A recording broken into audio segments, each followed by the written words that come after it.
Agora sim, vamos lá. Bom, pessoal, boa tarde, Brena, Vivian, todos os demais que estão participando da defesa de monografia da Letícia dos Santos Cruz, que é intitulada Empreendedorismo Feminino à Luz da Economia Feminista, Escolha ou Falta de Opção. Eu agradeço, antes de mais nada, a Brena e a Vivian por terem aceitado o convite de participar da banca. E aí, agora eu passo a palavra, sem muitas delongas, à Letícia. Letícia, você tem em torno de 20 minutos para fazer a apresentação, né? Lembra que a Brena e a Vivian já leram o trabalho, é mais exposição para os demais colegas, né? Exposição para elas também, mas uma breve reflexão sobre o que foi discutido, tá? E depois a gente volta a conversar. Tá contigo a palavra.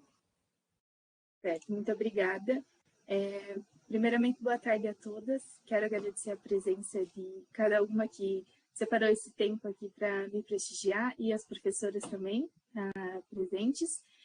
O meu trabalho ele é sobre empreendedorismo feminino e as motivações que me fizeram realizar esse trabalho foi porque o empreendedorismo está muito presente na minha vida, seja pela minha mãe, que ela empreende no ramo da costura, e antes mesmo disso ela já trabalhava para sustentar 2 filhas, então para mim é um exemplo dessa mulher que concilia as demandas domésticas com as demandas do trabalho remunerado, e eu também já empreendo há 1 ano e meio no ramo do planejamento financeiro, então o empreendedorismo ele tem um significado muito importante para mim.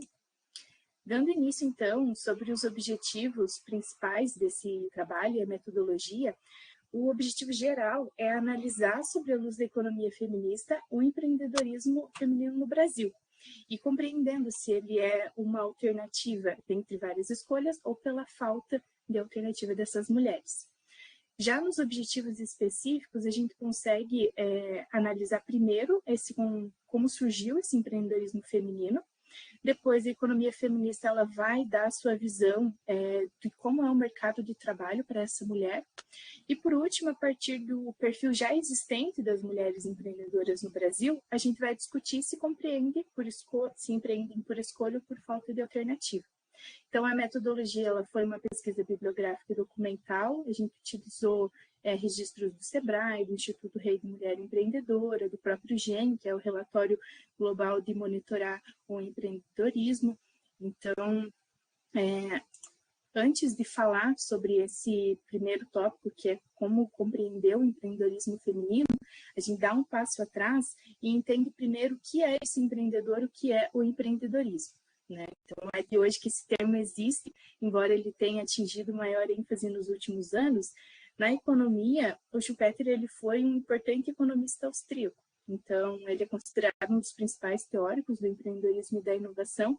E para Schumpeter, ser empreendedor nada mais é do que se dispor a assumir riscos financeiros, mas significa realizar também atividades de forma criativa e inovadora que podem levar a essas mudanças significativas na economia. Schumpeter tem também a teoria da destruição criativa, onde ele destaca que o empreendedorismo ele envolve a criação de novos bens e serviços e a destruição de velhos meios de produção. Ou seja, Schumpeter ele entende que o empreendedorismo ele promove um ambiente de constante mudança, no qual essas empresas que não inovam e não se adaptam às novas demandas de mercado, elas podem ser ultrapassadas por esses novos empreendimentos. Com base nisso, a gente consegue analisar o empreendedorismo no Brasil. Então, aqui nós temos um gráfico do GEM, de 2019, onde ele mostra as taxas de evolução do empreendedorismo inicial e estabelecido. Temos aqui, em 2019, um percentual de 38,7% de empreendedorismo no país. Isso representa um aumento de quase 18 pontos percentuais desde 2002. Nessa linha acima. Na linha amarela, os empreendimentos iniciais. Então, nós temos aqui em 2002, 13,5% de empreendimentos iniciais e em 2019, 23,3%. Já os empreendimentos estabelecidos, eles iniciaram aqui em 7,8% em 2002 e em 2019, esse número vai a 16,2%. Ambos tiveram esse crescimento, porém os empreendedores estabelecidos em 2018 e 2019, eles tiveram um pouco de retrocesso que pode estar associado aí a endividamento, inadimplência, uma queda da demanda e também incertezas políticas. Quanto ao perfil das atividades empreendedoras no Brasil, tem uma grande concentração nos serviços, seguido depois do comércio e da indústria.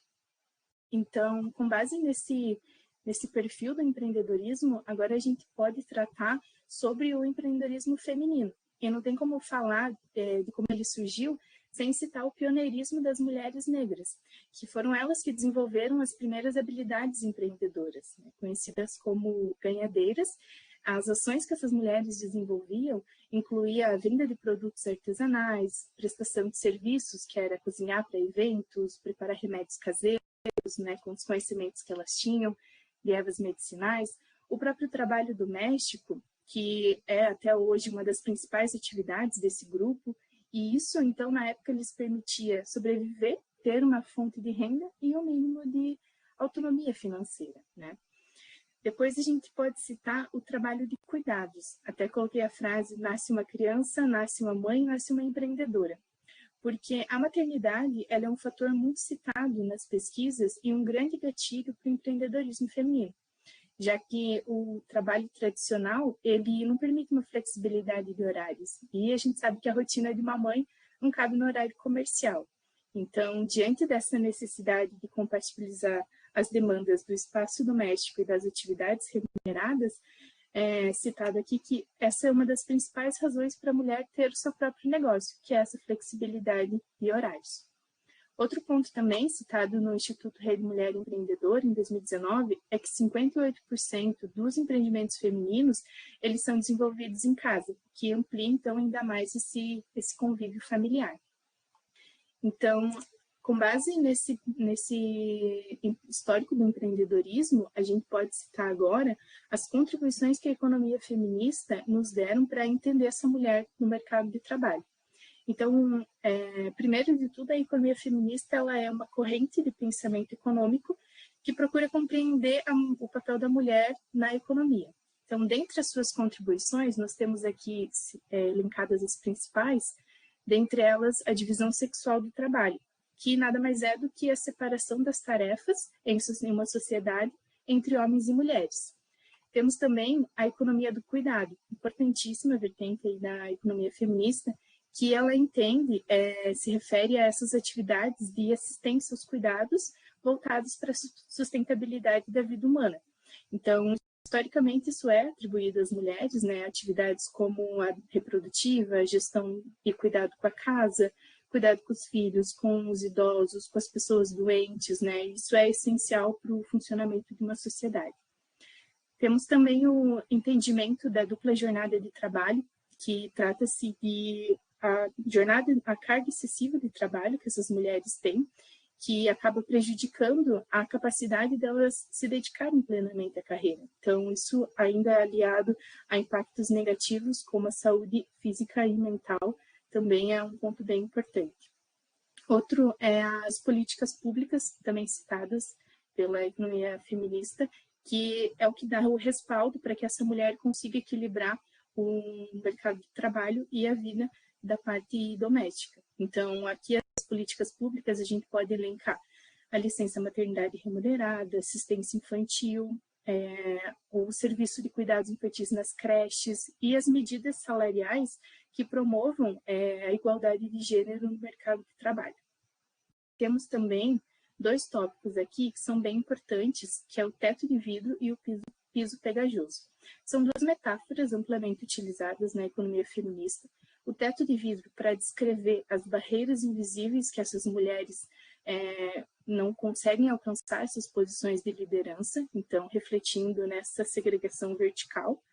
E o piso pegajoso, que é nada mais do que também uma metáfora em que as mulheres são alocadas em postos de trabalho associados ao seu estereótipo de gênero, que são os postos de suporte, por isso uma segregação horizontal.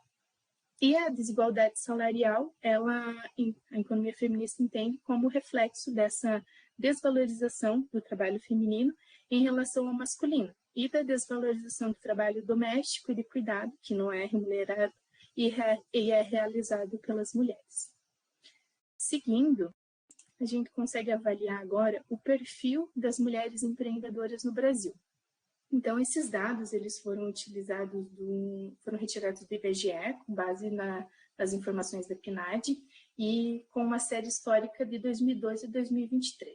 Nós temos aqui, então, a força de trabalho por sexo, a taxa de subutilização, os afazeres domésticos, as médias de horas trabalhadas. Então, na força de trabalho, nós vemos aqui que a participação feminina no mercado de trabalho, ela tem aumentado lentamente. Em 2012, ela era de 51% e a masculina de 74%.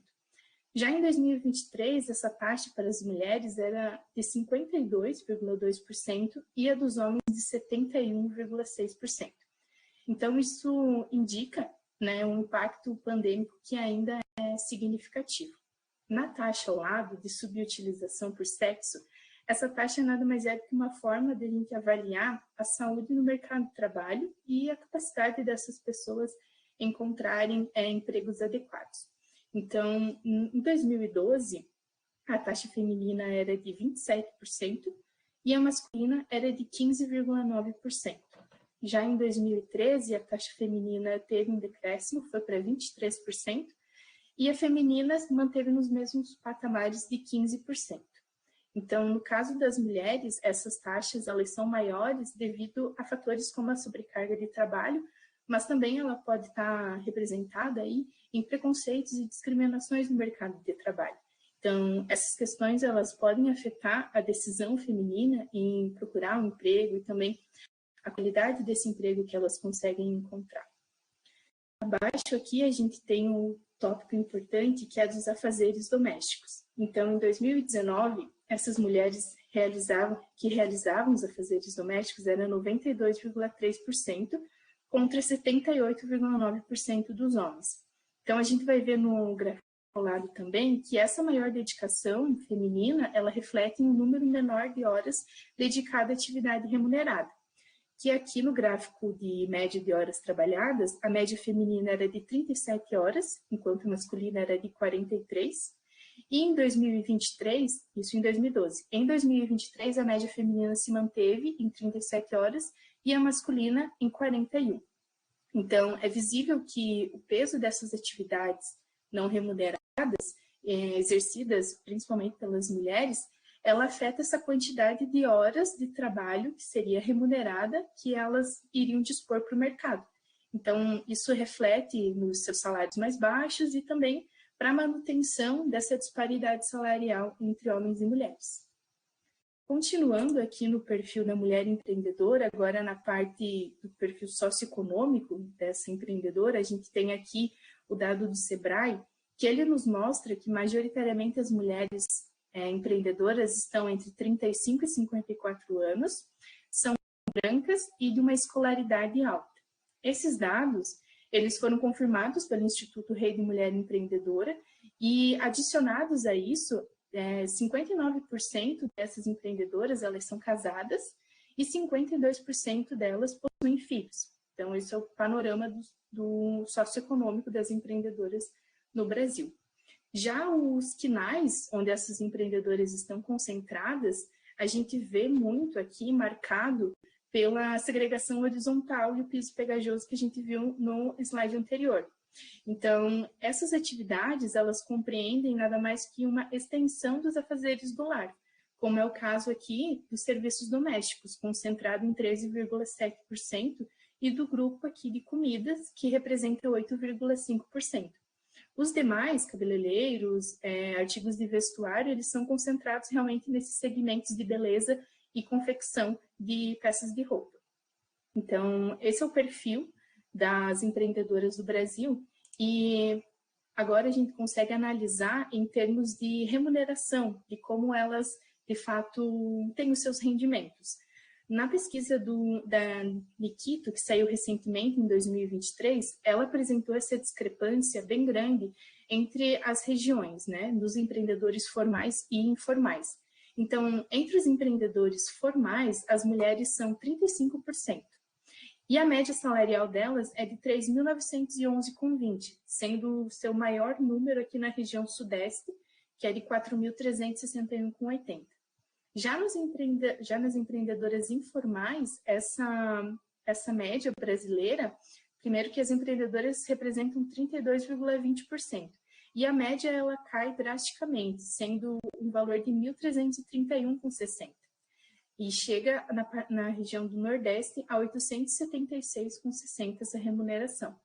Isso vai muito de encontro com o gráfico ao lado, que foi um estudo do Sebrae, das empreendedoras que ganham até um salário mínimo no Brasil. E o dado analisado foi de 54% das empreendedoras do Brasil que ganham até um salário mínimo. Então, aqui separado por estado, ele vai desde Santa Catarina, que tem o menor índice, em 28%, até o Piauí, que tem o maior índice, em 82% das empreendedoras que ganham até um salário mínimo. Então, essa é a realidade da remuneração das mulheres empreendedoras do nosso país. Com base em tudo isso, a gente consegue realizar uma perspectiva crítica sobre esse empreendedorismo, porque, na realidade, uma mulher que recorre ao empreendedorismo por necessidade, ela é repleta de histórias frustrantes no mercado de trabalho, onde ela ou não se sentia acolhida, ou porque foi demitida ao retornar de uma licença maternidade, ou por se sentir menosprezada quando ela retornou, ou teve um choque de realidade quando ela se deparou com um grande número de tarefas no âmbito familiar e no âmbito do propriamente mercado de trabalho. Esse empreendedorismo, ele surge como uma alternativa que permite essa tão sonhada flexibilidade, acompanhada de uma remuneração. Só que isso se defronta com as dificuldades de empreender, que demanda esforço, demanda empenho. E essas mulheres, que elas são jogadas para o ambiente empreendedor, elas muitas vezes não possuem esse devido preparo e são pressionadas pela necessidade em assumir todas as áreas de uma empresa, que é o administrativo, financeiro, marketing, vendas, o que dificulta ainda mais a sobrevivência dos negócios delas no mercado. Então, a gente precisa encontrar uma forma de aliar a necessidade com a oportunidade de mercado, para elas não estarem concentradas em uma área já saturada e de baixa aderência, que é o que vimos no quadro dos QNAIs. Então, atualmente, esses negócios femininos, eles enfrentam esses desafios de concentração de mulheres nesses serviços domésticos, de beleza, e isso gera uma ampla concorrência de atividades não essenciais, que é a alta elasticidade preço e renda. Então, esses são extremamente voláteis também em períodos de crise. Como apontado aqui no slide, a configuração do empreendedorismo no Brasil, ele vai contra essa romantização das campanhas publicitárias. Nos discursos de faça acontecer, como que as mulheres, sugere como se as mulheres podem superar todas essas adversidades apenas pela vontade de realizar. Então, esse discurso otimista, ele traz um problema, porque ele faz de alguns casos a regra, criando a impressão de que as mulheres elas não alcançam esse sucesso por não se dedicarem o suficiente. De modo que ele passa a ser para o indivíduo e não para o coletivo, essa vontade de fazer acontecer. Então, assim como essa entrada massiva, colocada aqui, no mercado de trabalho das mulheres no século passado, não fez com que a desigualdade de gênero acabasse, fazer acontecer, impulsionar essas mulheres com um discurso de que ela pode, só ela querer, também não vai fazer, ela não implica automaticamente na autonomia financeira via esse empreendedorismo. Então, concluindo aqui, sim, o empreendedorismo feminino ele não pode ser romantizado como uma solução universal, porém isso não significa que muitos esforços femininos não sejam recompensados pelo mercado, em termos de reconhecimento profissional e de rendimentos. A dificuldade aqui é que isso se transforme na regra e não na exceção, daquelas que individualmente superaram as suas vontades, que os sistemas impediam, enquanto grupo, de prosperarem. E, claro, o olhar crítico da economia feminista foi essencial para alcançar o objetivo proposto por esse trabalho. Obrigada. Obrigada, Letícia. Agora toma uma aguinha, respira aí. E aí eu vou, Brena, passar a palavra para a Vivian, pode ser? Um membro externo. Vivian, fica à vontade. Letícia, não sei se você tem uma versão impressa aí ou está no teu computador. E aí pega uma folha, um papel e uma caneta para ir anotando, né, as perguntas e os ajustes sugeridos pela Vivian. Vivian, obrigada, viu? Obrigada, Eliana. Agradeço também pelo convite aqui de participação da banca. Tive um sentimento assim de que um pouco desse trabalho vem em complemento ao trabalho que eu participei da outra banca, acho que é Morgana, né, Brena, o nome dela. E eu lembro que foi um aspecto que a gente conversou aqui na banca sobre será que o empreendedorismo é mesmo opção ou uma falta de opção, né? Então, o trabalho da Letícia vem trazendo mais essa resposta, né? Então, agradeço pelo convite, pela lembrança, né? E parabéns também a Letícia pelos esforços aí do trabalho. Letícia, eu vou fazer aqui, acho que não mais do que 2, 3 considerações mais pontuais assim, do trabalho em si, de dúvidas que ficaram, alguma coisa que ficou em aberto, e o resto vai ser mais um aspecto mais sugestivo, tanto de compreensão dos fenômenos que você traz, como, eventualmente, até de sugestão de extensão, caso você queira continuar com esse trabalho. Tá? Então, é uma visão mais panorâmica. Mas, como um todo, o teu trabalho está bem desenvolvido, ele cumpre o que ele se compromete a fazer, cumpre corretamente, ali está bem alinhado, então não tem nenhuma questão grave assim que eu levantasse como essencial. Mas um ponto inicial, assim, para começar a discussão que eu tive um pouco da sensação durante a leitura, não é grave, mas me trouxe um pouco uma ideia de que você já veio com o argumento pronto antes de desenvolver. O que, na verdade, você desenvolveu bem depois, quando você trouxe os dados, acho que é no capítulo 4, acho que é no 4. Você traz os dados e você, vamos dizer assim, embasa bem a ideia de que é uma falta de opção, né? Os gráficos, inclusive, você trouxe aqui agora na defesa, em que fica bastante claro, né? As discrepâncias, tanto salarial, de ocupação, de subocupação ali. Então, você traz os dados que efetivamente mostram que tá nesse caminho da falta de opção, mas quando você começa, parece que já tem aquela ideia assim, eu já sabia que eu queria provar, então eu já começo falando. A sugestão um pouco é trazer isso só na introdução, que é claro, o teu título, a tua introdução ali, o destaque, e depois deixar os dados falarem por si, para no final, na conclusão ou no último capítulo ali, você falar, olha, como queríamos demonstrar, então é mesmo uma falta de opção. Para não soar um pouco essa coisa de que você estava perseguindo já e estava tentando fazer os dados encaixar, o que não é verdade. Definitivamente dá para ver que os dados provam mesmo que é nesse sentido. Tá? Só uma observação, coisa de 2, 3 palavras ali. Aí eu queria entrar num aspecto qualitativo central aí, para a discussão do teu tema, que é exatamente essa coisa do empreendedorismo feminino como falta de opção. E ali você, na tua discussão, e nessa discussão de modo geral, eu acho que tem 2 pontos semelhantes, mas não idênticos. São 2 aspectos que se confundem um pouco, e no teu trabalho também aparecem sobrepostos, mas que não são o mesmo aspecto. Um aspecto é a falta de opção, a falta de alternativa para as mulheres, e aí elas empreendem porque elas não têm encontrado opção no mercado formal de trabalho. Então, elas não encontram opção que as satisfaz, que as realiza, enfim, que elas conseguem se colocar no mercado formal e, por falta de opção no mercado formal, elas empreendem. Isso é uma coisa. Isso é um problema macroeconômico, se fosse só isso, né? Um problema macroeconômico geral. O outro aspecto, elas empreenderem como consequência das desigualdades estruturais que não permitem elas conciliar o trabalho produtivo e reprodutivo. Né? Principalmente essa questão aí das horas, elas não conseguirem, você falou muito bem aqui da maternidade, né? Elas não conseguirem ter as horas comerciais certinhas para poder ocupar um posto formal. Nesse caso, ainda que não tivesse nenhum problema para alçar esse alcance no mercado formal, ainda que elas conseguissem um emprego formal maravilhoso, elas ainda não conseguiriam realizar esse trabalho a contento, porque elas têm esse problema da jornada dupla, de manter as horas do trabalho reprodutivo. E aí não é um problema macroeconômico, é um problema da economia feminista. Quando você traz esses 2 problemas, eles se sobrepõem, mas veja que são 2 aspectos que merecem ser, precisam, na verdade, ser separados em termos de pesquisa, porque não é exatamente o mesmo fenômeno.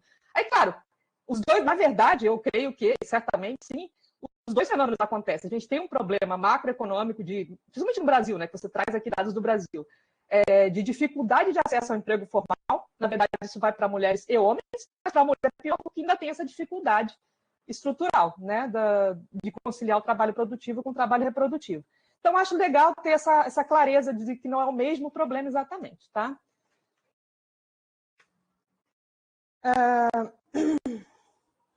E aí, esclarecendo, né, no que tange a um problema de política macro, uma política, por exemplo, de aumento de empregos formais, que é até um pouco a proposta aí do nosso atual governo, de tentar sanar mais um pouco essa questão do emprego formal, resolver o problema da desigualdade estrutural, né? O que não é verdade, a gente sabe que não é verdade, né? No caso do problema 2, que é o problema da economia feminista, a gente deve entender que, além do trabalho formal e tal, é preciso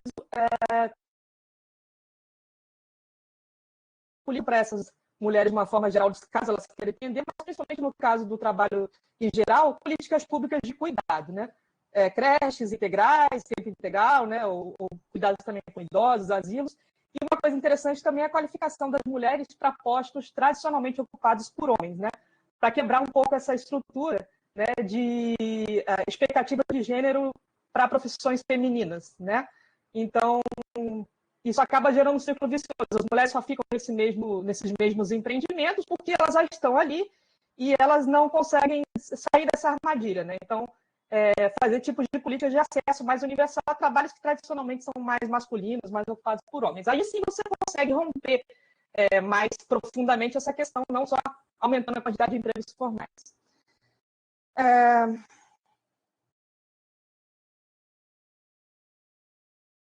Bom, eu tinha anotado aqui mais detalhes sobre isso, né? Fazer acesso à qualificação plena, que eu já falei, para os mesmos postos. E aí, claro, um aspectozinho específico, né? A ideia desse tipo de política é ou zerar ou dividir 50-50, né, a questão do trabalho de reprodução. Porque, pelo que eu entendo, esse é o grande problema, né? Não é nem exatamente, não é o principal só a mulher entrar, mas ela conseguir entrar com qualidade, né, com disponibilidade plena. Então, ou ela teria que zerar esse trabalho reprodutivo, se fosse possível, vamos dizer assim, terceirizar ele através de políticas públicas, ou dividir 50-50 com os homens, né, coisas que possam ir nesse sentido, tá? Para quebrar esse círculo vicioso, né? E o círculo vicioso está aqui, que eu trouxe aqui, é esse círculo de que você tem menores empregos tipicamente femininos, de um lado, e você tem menores salários paralelamente a isso, né? E você tem todas essas coisas que você trouxe aqui, do teto de vidro, piso pegajoso, então você fica nesse círculo aí, né? O problema desse círculo, também um pouco aqui do ponto de vista macro, é ele cria um mito de que as mulheres são menos produtivas, né? Já que elas, na verdade, elas não conseguem trabalhar o número de horas suficiente ou com a qualidade suficiente, né? E elas ainda ficam nesses postos tipicamente femininos que têm, em geral, remuneração menor. Então, fica esse mito de que elas são menos produtivas, né? Esse é um ponto que fica quase no inconsciente coletivo, né? E aí, indo um pouquinho mais além, né, no que a gente consegue, vamos dizer assim, libertar para que o empreendedorismo feminino possa ocorrer sem essas barreiras, né, tanto macroeconômicas quanto estruturais que são trabalhadas pela economia feminista, aí, nesse cenário, sim, o empreendedorismo feminino ele passa a vir como afirmação das mulheres no combate à desigualdade de gênero e não mascarando uma desigualdade de gênero. Porque uma outra coisa que eu sinto no teu trabalho, né, que ele traz essa intuição, é que, infelizmente, né, o empreendedorismo feminino, acho que você comenta uma frase bem específica sobre isso, né, está longe de ser uma salvação do problema do gênero. Na verdade, é até um pouco delicado esse tema, porque ele pode vir a mascarar um problema de gênero, já que as mulheres se libertam, se emancipam, vão para o mundo, elas não ficam só das crianças em casa, dos idosos, e aí parece que elas se emanciparam, né? Que elas, vamos dizer, romperam ou estão no caminho de romper a desigualdade de gênero. Isso pode ser muito perigoso, na verdade, pode estar mascarando, né? Já que elas se perpetuam nesses empreendedorismos de baixa produtividade, vou colocar assim, né? Enfim, trabalhos não tão tipicamente empreendedores no sentido schumpeteriano, e aí reproduz e replica esse processo. Olha como é que é uma armadilha, né? Em vez de ser uma libertação, na verdade, elas ficam amarradas nesse círculo vicioso aí mascarando a desigualdade de gênero, né? E até coloquei aqui, né? Botei uma frase aqui ela faz acontecer para não passar fome, né? E não porque ela superou a desigualdade de gênero. Bom, aí entrando num ponto um pouquinho mais específico, que eu acho que esse aí me incomodou um pouquinho mais, que é a questão da organização dos teus capítulos, tá? Quero deixar bem claro aqui que o que você, vamos dizer assim, o conteúdo total do que você trouxe é suficiente, como eu falei, o trabalho está bem desenvolvido, ele atende ao que você se propõe a fazer. Mas a maneira como os capítulos estão organizados, principalmente ali entre 3 e o 4, me causou um certo desconforto na leitura. Em parte, por isso que eu falei no início, de que parece que você se repete um pouco, já querendo provar previamente o argumento, mas isso é menor. Eu acho que o que pega um pouquinho mais é talvez a questão, até em termos dos números, tá? Tem ali a introdução do capítulo 1, aí entra no 2. Aí no 2.2 você fala sobre empreendedorismo no Brasil em geral. No 2.3 você fala sobre o empreendedorismo feminino em geral.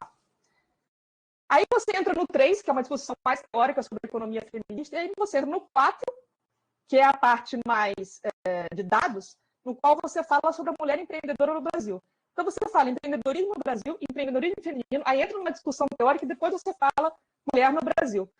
Me parece que esse 4.1, que é da mulher empreendedora no Brasil, ele ficaria melhor, ele traz os dados, ele ficaria melhor jogado para o capítulo 2 ali, que aí você faz empreendedorismo no Brasil, empreendedorismo feminino e mulher empreendedora no Brasil com os dados. Aí você traz todos esses dados, Brasil, feminino, não sei o quê, e aí seria o capítulo 4, ou o último capítulo, não sei, 3, aí eu acho que seria legal você fechar com a economia feminista. Você faz toda a abordagem lá, tanto teórica, expositiva sobre o que é a economia feminista, e num subitem, talvez você fale economia feminista para o empreendedorismo feminino no Brasil, ou para as empreendedoras brasileiras, como que a economia feminista pode interpretar a questão, ou resolver, enfim, trazer contribuições para a empreendedora brasileira.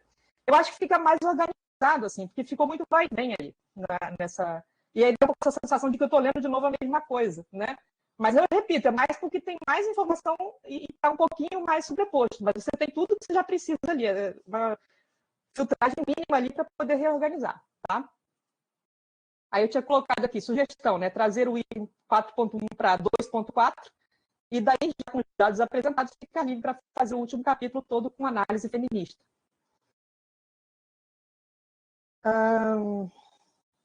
Mas algumas observações, tá?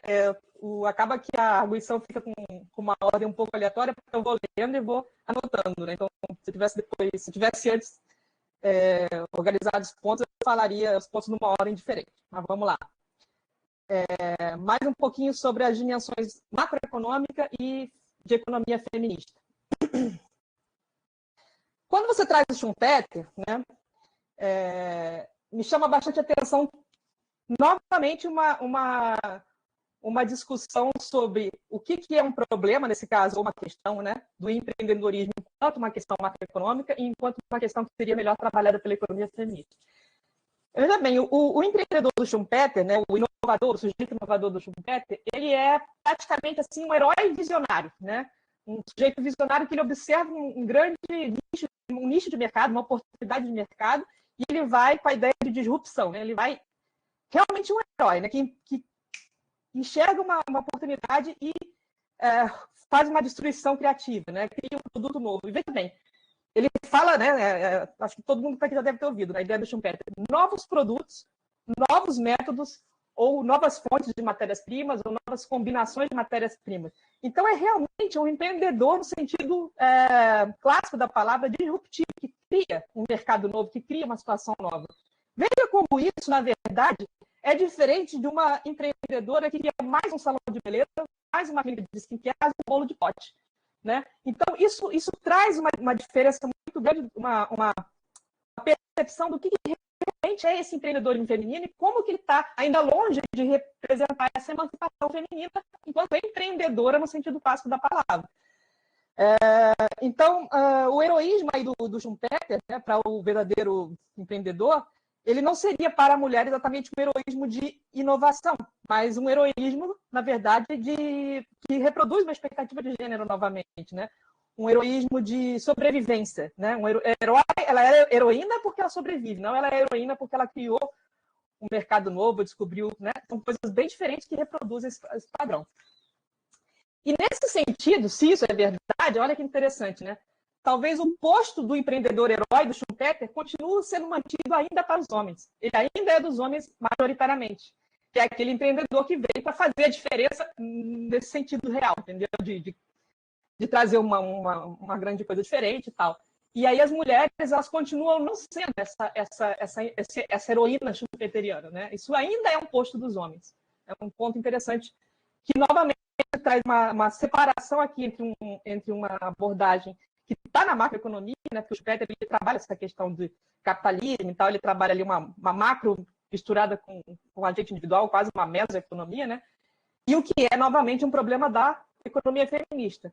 E eu repito esse ponto, eu volto nesse ponto, porque eu acho que os dois aspectos são importantes. Eu não falo isso para poder dizer que logo a gente tem que olhar só para a economia feminista, né? Na verdade, eu vejo que é uma conjugação dos dois temas, né? A gente tem que ter uma economia que cresce e cria oportunidades em geral, porque isso é necessário, no caso como o Brasil, né, que você está trazendo aqui o Brasil, e que, junto dessas oportunidades, cria uma política de emancipação feminina mais ampla. Né? Porque não basta criar só uma coisa ou criar só outra coisa, fica capenga do mesmo jeito, tá? E aí, só eu tinha colocado uma outra frase aqui, né? O homem continua colocando assim como regra e tendência, tá? Claro que vai ter todas as exceções, mas o homem tem uma tendência maior a continuar empreendendo enquanto escolha e a mulher enquanto falta de escolha, tá? Ainda replica isso. E aí, claro, políticas macroeconômicas que contemplassem essa falta de escolha, tá? Não, isso eu já falei, né? Isso eu já falei. Sim, e acho que aqui já é praticamente, já tô quase acabando, tá? Qualquer coisa aqui. A questão a questão da política macro, na verdade, tinha um outro aspecto aqui subentendido que eu não tinha falado. Por que é importante... lembrei. Por que é importante discutir toda a parte da economia feminista, mas também a parte do crescimento macro? Eu estou trazendo a importância dos dois aspectos. Porque, veja só, quando você, por exemplo, ainda que faça só políticas de apoio lá dentro da ótica da economia feminista, tem um probleminha e uma questão que tem que ser olhada, que é quando você não se preocupa com o aspecto macro, né? Você tende a colocar a responsabilização completa do sucesso do empreendimento no indivíduo, ou na indivídua, né? E isso, num cenário de economia em crise, por exemplo, né, é até perverso, é cruel, né? Então, só depende do seu esforço. Tá, mas o Brasil está indo para o buraco, ou sei lá, um país que você estiver analisando. Só depende do seu esforço? Não é bem assim, né? Depende do seu esforço e de políticas próprias que te favoreçam do seu esforço dentro de uma abordagem ampla de geração geral de oportunidades no sentido mais macro, tá? E aí eu me lembro muito de uma...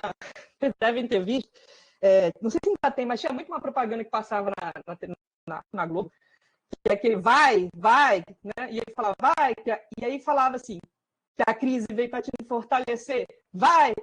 E aí eu ficava assim, gente, então assim, a culpa é sua, se você não se esforçou o suficiente, foi por isso que você não conseguiu, mas aí tem uma crise, a crise ela tem uma função, que é para te fortalecer e ou seja, a crise é só a tal da oportunidade, né?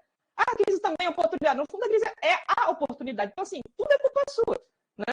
Se está em crise, você tem que pegar, se apropriar disso e ver nisso uma grande oportunidade para conseguir romper a barreira e empreender e fazer sucesso. Ou seja, ainda que tenha algumas que consigam isso, ou alguns, a gente tem que estar ligado que isso é exceção, como você trouxe. Isso não é a regra, né?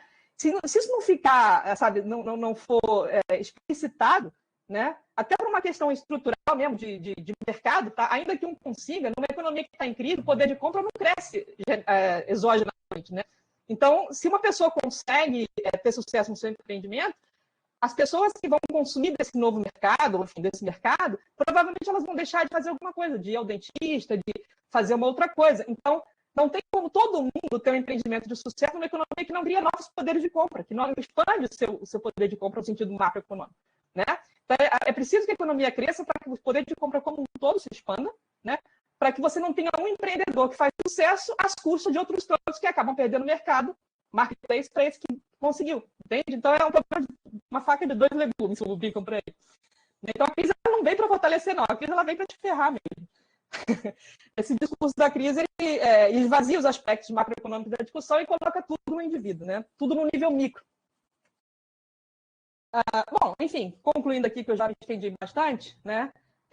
A minha sugestão, então, não tanto para esse trabalho, as sugestões para esse trabalho são mais a questão do capítulo, a questão da ordem dos argumentos ali, eventualmente uma coisa ou outra nesse sentido do que eu falei, separando esses dois aspectos, explicitando que existem esses dois aspectos, acho que seria uma coisa fácil de colocar, que já dá uma organizada melhor no trabalho, mas principalmente como continuação, né?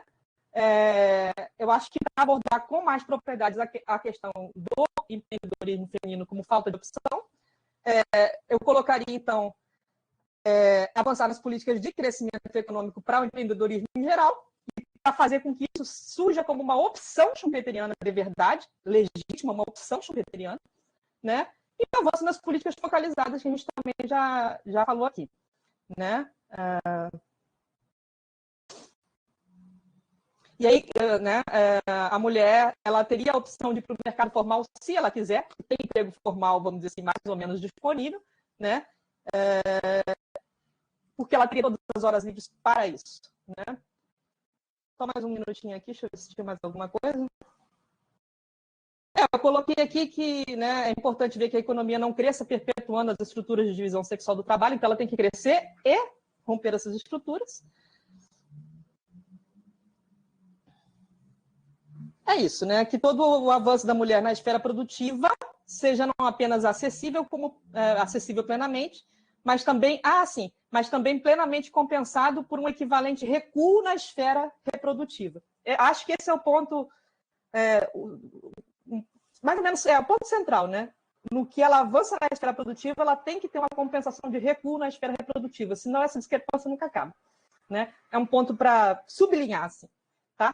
No mais, como eu disse, você está de parabéns e fico por aqui, Diana. Obrigada, Viviane. Eu estava anotando aqui, peraí. Muito, muito, muito obrigada pelas considerações. Com certeza, né? Dá para fazer esses ajustes, né, Letícia? Mas eu passo a palavra para você, Letícia, se você quiser comentar alguma coisa. Muito obrigada, professora Viviane. Eu concordo, sim. Acho que essas considerações dá para ajustar, com certeza, a estrutura desse trabalho, né? E iniciar ali de forma mais robusta, falando sobre esse empreendedorismo, colocar o perfil ali e depois, antes, né, no caso, na hora de enfatizar, colocar essas duas diferenças, tanto do macro quanto do estrutural, que acho que vai ficar com todas as pontas aí preenchidas. Até, Viviane, quando você estava falando, eu fiquei pensando nessa coisa, realmente faltou, né, do macro, que remete da pejotização, né, que a pejotização é dos dois, né, não é só para a mulher, né, de fato, então realmente que ganhou agora fôlego com essa crise, né, então é isso aí. É ótimo. Só um comentário, né? Até eu estava comentando isso no Twitter, eu tenho uma conta no Twitter, estou sempre conversando com os colegas e tudo, e eles estavam falando, né? Tanto a questão do MEI, mas principalmente os dois, né? O PJ e o MEI, assim, dispararam, e muito mais por reflexo de problemas de outras coisas, né? É isso aí. Não, beleza, com certeza dá para trabalhar nisso, sim. Tá suficiente, Viviane? Tem alguma coisa que queres que a Letícia responda? Tranquilo? Então, Brena, passo a palavra para você. Então, obrigada, Eliana, pelo convite. Também tive essa sensação de estar continuando uma conversa que a gente já começou antes. Parabéns, Letícia, pela finalização do teu trabalho. Você sabe, quando eu recebi o texto, eu levei um susto, porque o título do trabalho da Letícia, a gente, no final das contas, acabamos fazendo um artigo do trabalho da Morgana e a gente submeteu, sabe? Desde fevereiro está submetido. E ficou com um título parecidíssimo com essa. Eu falei, gente, eu tenho que avisar isso para eles não acharem que a gente copiou elas. Ficou assim, olha, empreendedorismo feminino, projeto de vida ou única alternativa para conciliar a dupla jornada. Então, é bem isso, é aquela conversa que a gente estava tendo, né? Mas eu acho que a Letícia teve uns insights diferentes, com a ajuda da Liana, claro, né? Essa história do empresário schumpeteriano, trazer isso para o começo, para a gente ver qual é a ideia de empresário, né, tradicional e como é que, de certa forma, o empreendedorismo feminino está distante disso, né, como a Vivian colocou. Então, eu vou fazer algumas considerações também pontuais, poucas, né, porque concordo com 99% do que a Vivian disse, discordo de 1%, que é outra sugestão que eu ia dar, com relação à ordem dos capítulos, das sessões, sabe? Eu também fiquei incomodada, mas eu acho que o que me confundiu um pouco foi a questão da economia feminista estar lá no fim. Então, eu não poria ela mais para o fim ainda, porque como ela é a luz, né? A luz da economia feminista, a luz tem que vir antes, senão a gente não enxerga o fenômeno.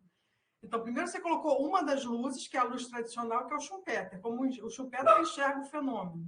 Você explicou como é que era o empresário tradicional, né, schumpeteriano. Aí eu acho que, na sequência, a economia feminista deveria vir como uma crítica às teorias tradicionais, que nesse caso está representada pela teoria schumpeteriana, que seria a tradicional, entre aspas, muito embora ela seja heterodoxa, tá?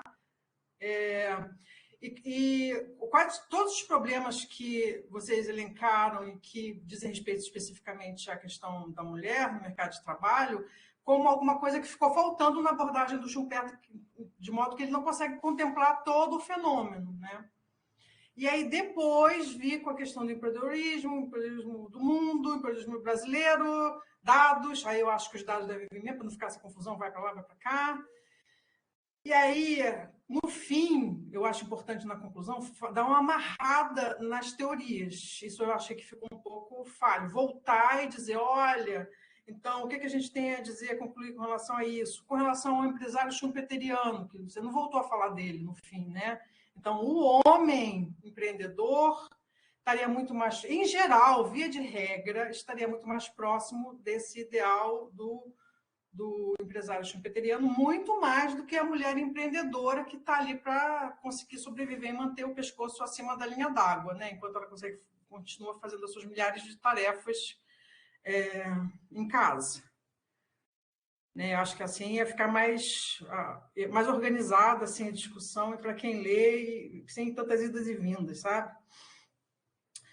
E eu senti também um pouquinho de falta de uma problematização quando você faz na parte das...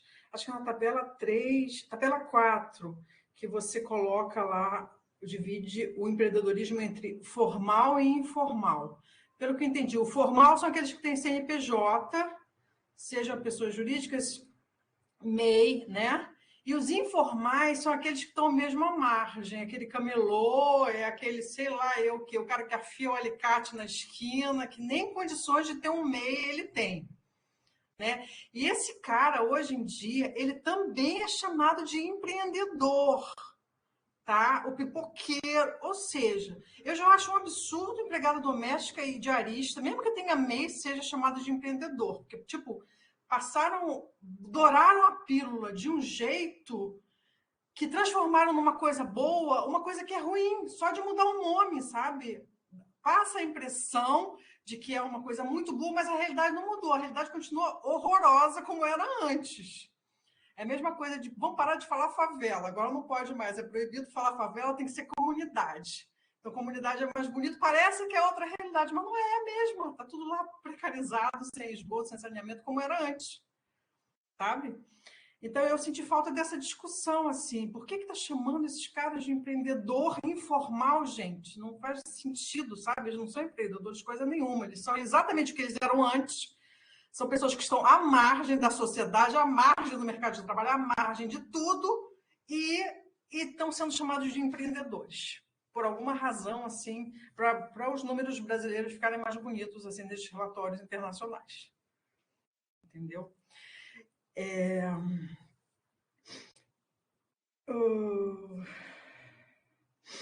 Sim, uma questão que a Vivian comentou também, com relação a essa questão do empreendedorismo feminino mascarar, de uma certa forma, um problema que é mais estrutural, né, que é macroeconômico. Ele mascara mascara esse problema de gênero, que é a questão da dupla jornada da mulher, né? Como se ela tivesse, de fato, sendo uma empresária schumpeteriana, mas ela não tem condição de ser. Mascara a crise econômica e essa história de empreendedor informal, seja homem, seja mulher, aí mascara tudo, sabe? São várias camadas ali de faz de conta que estão acontecendo e que acho que valia a pena dar uma divisão, mesmo que seja em roda de rodapé, sabe? Para o que a gente está falando aqui mesmo, isso aqui é de verdade, isso aqui não é, isso aqui não pode ser nunca, sabe? Para ficar também uma discussão um pouco mais... mas colocar um problema aí, né? Colocar uma questão, para não parecer que você está de acordo com isso, porque hoje se chama assim, então eu vou chamar também. Eu fiquei curiosa com relação a uma questão que é bem marginal, mas então, aproveitando para te perguntar, quando você fala lá dos setores da economia onde os empreendedores estão divididos, né? Tem claramente que as mulheres estão lá no setor de serviços, beleza, tá uma parte do setor industrial que é bem indústria têxtil, né, de fazer roupa, confecções, e aí tem, exceto lingeries, porque a lingerie não entra em roupa, isso? Eu não entendi por que as lingeries não estão, porque tem essa qualificação.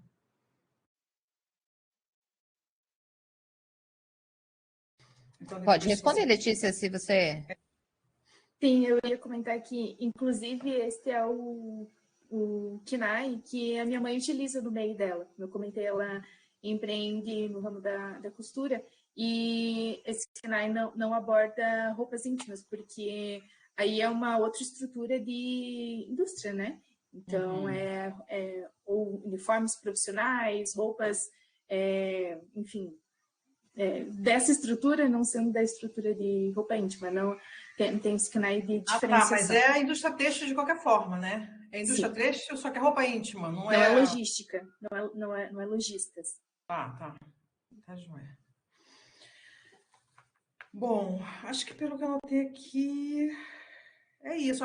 Sim, outra coisa que você fez de diferente que eu também achei legal é você fez aquela abordagem também global do empreendedorismo no mundo, né? Aquelas características gerais do GEM. Então, achei que ficaram algumas coisas diferentes, né? E bem bacana, assim, complementa mesmo o que a gente tinha falado antes no trabalho da Morgana. E vocês estão de parabéns, achei bem bacana. E é isso. Queria te parabenizar mais uma vez, te desejar boa sorte na tua vida profissional agora. E é isso aí. Por mim, estou satisfeita, Liana.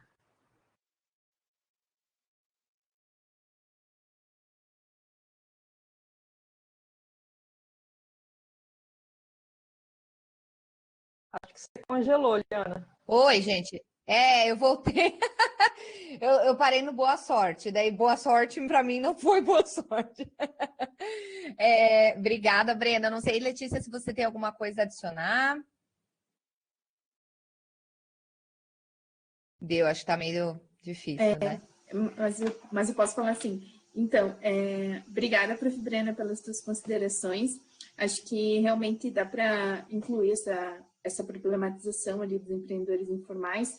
A estrutura em si, ela não é comentada lá no final, dá para a gente citar sobre o Schumpeter, né, esse empresário, digamos, modelo ideal, mas o foco ali, ele era realmente mostrar sobre o empreendedorismo feminino nessa vertente de que não é essas posições de liderança que as mulheres assumem ainda na minoria, né?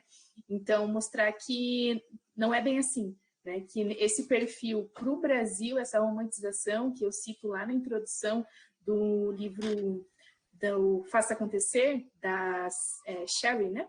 Então, esse movimento que ela também trouxe muito desse Faça Acontecer lá nos Estados Unidos, aqui no Brasil, essa romantização não deu certo, porque todo esse perfil falado ali, então, o foco nessa finalização era mostrar que realmente esse fazer acontecer não é simplesmente as mulheres quererem, tem todo um contexto, e aí, dito até disso, eu falo ali no final, que hoje em dia, inclusive, existem os núcleos das mulheres empreendedoras, Eu participo de alguns aqui, participava em Floripa, aqui em São Miguel, que agora é onde eu participo também, que é núcleos de apoio a essas mulheres empreendedoras, onde a gente se reúne, faz noites de encontro para discutir cada uma sobre assuntos empreendedores, né? Então, da sua rotina, que também tem que conciliar, né? Deixar, às vezes, o filho com alguém para conseguir participar dessas rodadas de negócio, mas é um dos caminhos para essas mulheres conseguirem essa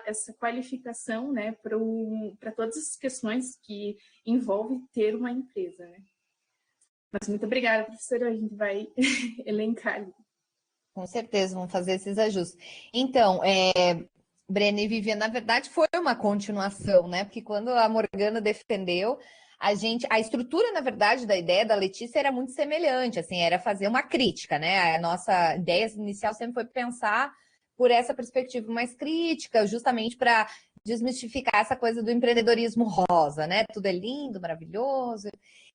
E aí, só que a nossa estrutura inicial, ela era muito de caracterização do mercado, né, do empreendedorismo, que foi uma parte que a Morgana acabou discutindo, né? Então, assim, se ela tivesse apresentado no mesmo semestre, tudo bem, né? Mas semestre subsequente fica meio ruim, né? Pegar uma coisa muito ali e daí apresentar alguma coisa só adicional.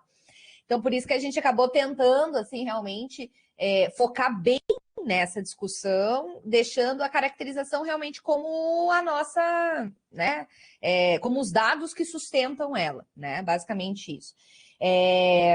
E com certeza, assim, a gente vai reorganizar isso aí, depois a gente ali discute melhor, né? O que precisa ser feito. Mas eu agradeço muito essa leitura atenta de vocês. E também, né, assim, acho que a Letícia foi uma aluna que trabalhou, assim, que foi atrás, né? A gente poderia ter terminado o semestre passado, mas aí não deu, né? Deu mais um semestre adicional, mas ela foi uma pessoa muito sempre muito respeitosa, muito, né? A gente, eu acho que deu certo, né, Letícia, a parceria nesse período. Assim, foi muito gostoso trabalhar com ela. E agora, pessoal, eu vou compartilhar, Brena e Vivian, com vocês um link pelo WhatsApp, pode ser? Para a gente ir para essa outra sala, entrar no Meet, e aí depois a gente retorna para cá. Daí não precisa todo mundo sair, né? Fica mais fácil assim. Deixa eu só compartilhar com vocês aqui pelo WhatsApp o link do Meet. E aí eu só peço. A gente fica aqui nessa sala também? Fica nas duas? Você pode ficar nessa, tanto faz, só depois daí tira o som e a imagem, né? Para não. Para eles não te escutarem falando. Peraí. Show. Ô, Juliana? Oi. Eu vou abrir o WhatsApp aqui. Eu só queria fazer só um último comentário muito breve aqui com relação à história da Morgana ali, que foi uma coisa que me chamou a atenção quando vocês voltaram a falar.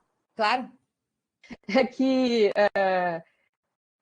a Letícia trouxe aqui o mapa, né, do Brasil com a figura 3 ali, com as empreendedoras que recebem até um salário mínimo, né? Vou até botar as aspas que a Bruna trouxe, né? Empreendedoras com até um salário mínimo. Sim. E eu achei muito interessante, porque traz um contraponto forte para o trabalho da Morgana, que a Morgana fez só de Santa Catarina, Florianópolis, na verdade, né? E aí parecia que era mais um mundo melhor, né? Que as empreendedoras, todas elas ganhavam bem, eram todas, enfim, bem-sucedidas. E no mapa da Letícia isso está muito claro, porque o Norte e o Nordeste inteiro está com um percentual acima de 60% que ganham só um salário mínimo. A maioria acima de 70% com só um salário mínimo. E Santa Catarina está com 28%. Ou seja, é o menor do Brasil, e eu estava vendo no mapa que depois dele é só Rio Grande do Sul, que é 40%. Ou seja, realmente, Santa Catarina não é representativa. É a bolha. Aqui é uma ilha de prosperidade, né? Santa Catarina é uma ilha de prosperidade. E Florianópolis, então? É a ilha da ilha. É a ilha dentro da ilha. É a ilha da ilha, da magia. É isso aí. Mas era só isso que eu queria deixar antes da gente sair. Beleza. Eu compartilhei com vocês, tá? Encontro vocês na sala e aí os demais podem aguardar por aqui, que a gente logo volta, avisa tá? daí, porque Não, você pode ficar aqui, né? Daí a gente só vai retornar, tá? Tá bom, beleza.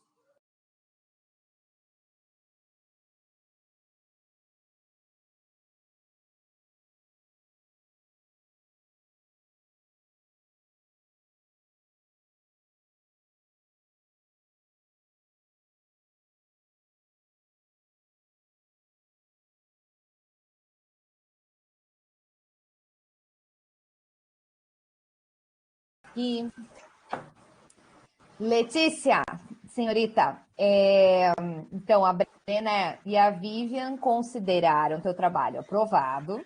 Então a senhora está com... E te deram a nota 9,5. Maravilha! Você está sem som. Eu não sei porque o microfone está aberto, mas está sem som. Eu estou ouvindo ela. Eu vou tirar, peraí. Eu vou tirar o fone. Não sei se ajudou. Certo.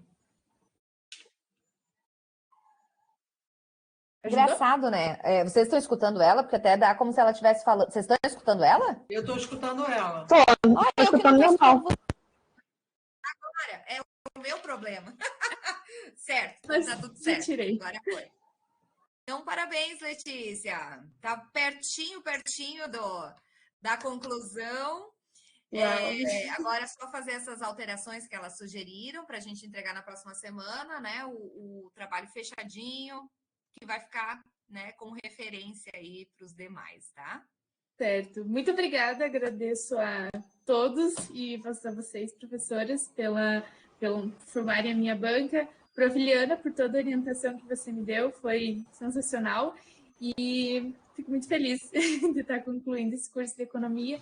Eu já trabalho com planejamento financeiro e o meu foco também é mulheres, né? Então, ensinar essa educação financeira para as mulheres.